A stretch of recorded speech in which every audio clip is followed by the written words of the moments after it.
At that time it was the peak period of Hong Kong's real estate market. Property developers colluded with triads, resorting to any means necessary to force ordinary people to relocate. Countless citizens defending their homes were beaten bloody by the triads, who then cut off water and electricity and even released poisonous snakes into their homes, employing various ruthless tactics. Under the violent coercion of the triads, ordinary people lived in dire straits. Josie and her family, living in an old building, struggled to survive in this chaos, with cursing the property developers becoming a daily occurrence. Having been exposed to this suffering from an early age, Josie understood it well. She secretly made wishes to the Virgin Mary, hoping to one day have a unit overlooking the sea so that her grandfather wouldn't have to go downstairs every day to see it, and her family could live a happy and stable life. To achieve this dream, she started working early to earn money. But even after her mother's passing, she couldn't save enough for the down payment on a unit. From then on, she worked even harder.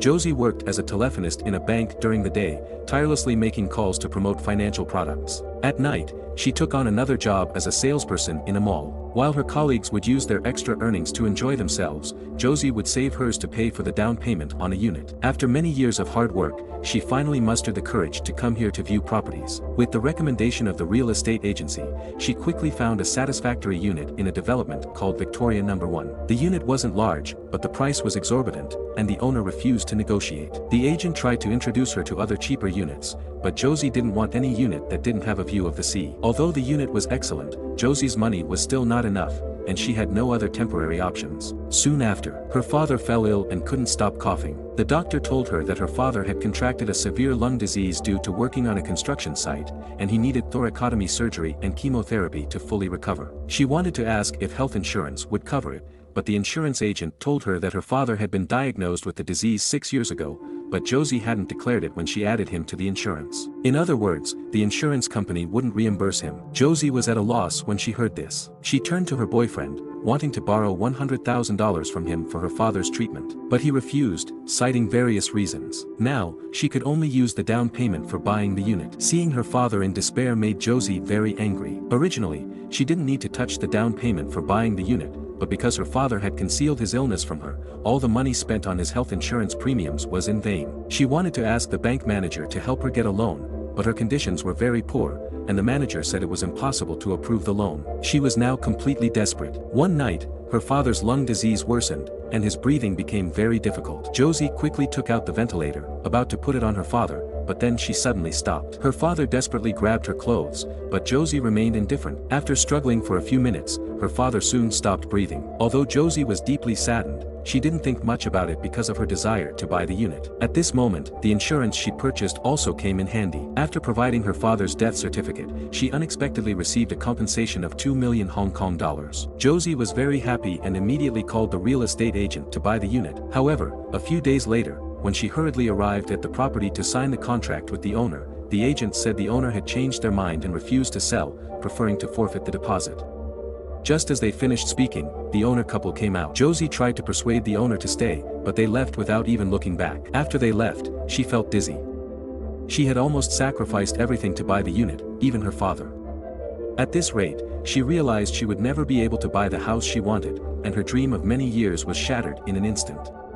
Poor Josie fell into the abyss of despair. This was a crazy city where survival required being crazier than others. Looking at her father's old toolbox, she made the worst decision of her life. At around 11 p.m., Josie sneaked into Victoria Tower. The security guard was dozing off, so she quietly slipped into the security room and wrapped a zip tie around his neck. The security guard struggled to stand up and reach for the toolbox on the cabinet, but his footing was unstable, and he fell heavily to the ground. Slowly, he found it increasingly difficult to breathe. He tried pulling on the zip tie with all his might, but it wouldn't budge, and he ended up with bloodshot eyes from the strain. Then, he noticed a small knife in the toolbox and began frantically trying to cut the zip tie. However, due to lack of oxygen, he couldn't exert enough force, and after trying for a while, he ended up cutting his own artery too aggressively. Bright red blood gushed out like water, and within 3 seconds, he breathed his last. Josie calmly took the surveillance hard drive and left the security room without any hurry. Meanwhile, a pregnant woman was talking to her friend on the phone, while the nanny was tidying up the room. When the doorbell rang, the nanny thought her employer had returned. After taking care of the nanny, she wanted to enter the room to check, but her boss called, so she had to respond quietly. However, the pregnant woman noticed her and quickly closed the door in fear. Josie smashed the door lock with a hammer and rushed into the room, searching everywhere, but couldn't find any trace of her. There was a commotion outside, and Josie quickly followed, only to be ambushed by the pregnant woman. As the pregnant woman tried to flee, Josie grabbed her ankle, causing her to trip and fall. The fall left the pregnant woman completely dazed, and she soon felt intense pain in her abdomen as her baby suffered a severe blow. Amniotic fluid mixed with blood started leaking, and the pregnant woman screamed in agony. Josie then grabbed her thigh and forcibly dragged her away. Immediately, Josie tied the pregnant woman's hands and feet with zip ties, covered her head with a plastic bag, and suffocated her unconscious. To ensure her death, Josie even used a vacuum cleaner to deprive her of air, ultimately suffocating her to death. The pregnant woman's husband returned home. Josie was in the bathroom tending to her wounds and didn't hear the doorbell. The man used his key to open the door and found the nanny's body as soon as he entered. Upon discovering his wife, he rushed over and tore the plastic bag, frantically performing CPR on her. Unfortunately, his wife never woke up again, and he hadn't realized that the killer was silently approaching him from behind. After several attacks, the man finally stopped moving altogether, and just as Josie breathed a sigh of relief, he suddenly got up again. In the chaos, the man ended up killing himself. Josie went to the kitchen to clean her wounds and heard loud music coming from upstairs. Glancing at her watch, she realized it was past midnight and felt intense resentment towards the noisy occupants upstairs. She grabbed a sharp knife, ready to go upstairs and deal with them.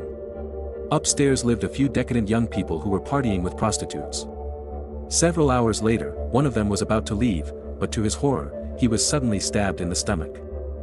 He collapsed to the ground, paralyzed. Another person had just come out of the bathroom and was terrified by the sight of his friend's condition. Josie rushed at him with the knife, but he grabbed her hands and struck her in the head with a glass bottle. As the bottle was about to hit her, Josie kicked him in the groin, causing him to writhe in pain on the ground. Seizing the opportunity, she grabbed the bottle and stabbed him viciously. The bottle pierced his neck, and soon, he too breathed his last breath. In the bathroom, one of the women was leaning over the toilet, vomiting. Josie grabbed her head and forcefully slammed it into the toilet bowl. Meanwhile, another man and a woman were having fun in the room. Josie burst in and stabbed the man repeatedly. Then she shoved a piece of wood into the woman's mouth, ending her life. Just as she finished dealing with her wounds, the doorbell rang. Someone had complained about the noise disturbance, summoning 2 police officers. Josie pretended to be the homeowner to deceive them, but her injured face and suspicious behavior aroused their suspicion. Suddenly, the woman appeared with a knife, ready to attack Josie. Fortunately, the police officers reacted quickly, pulling them apart and calming them down. When they looked into the room, they found corpses scattered everywhere.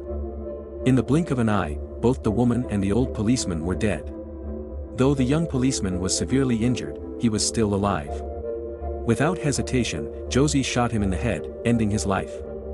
Only one person remained. Josie approached him, intending to shoot him, but it didn't seem like the best solution.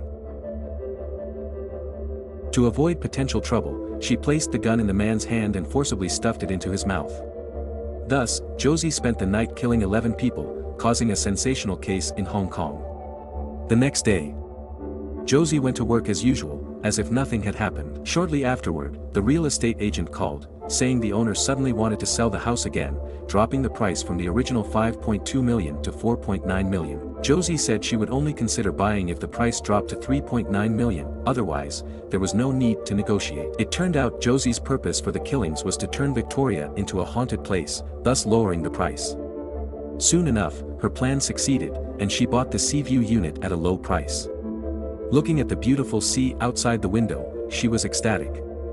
However, the radio broadcasted news about the outbreak of the subprime mortgage crisis in the United States, which rapidly spread worldwide, signaling an unprecedented recession in the financial and real estate industries.